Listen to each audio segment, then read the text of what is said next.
David சாம் அப்படிங்கிற ஒரு American கிரிப்டோகிராஃபர் 1983ல இ cash அப்படிங்கிற ஒரு பேர்ல கிரிப்டோகிராஃபிக் எலக்ட்ரானிக் மணியை கண்டுபிடிக்கிறாரு.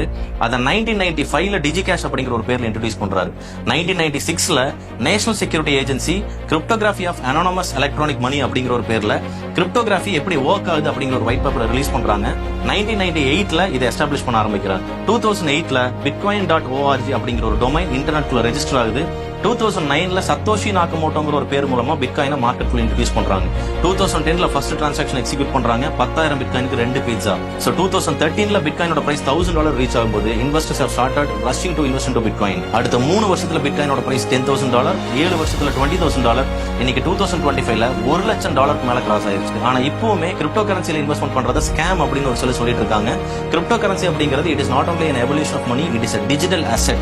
The more you hold, the more you can earn.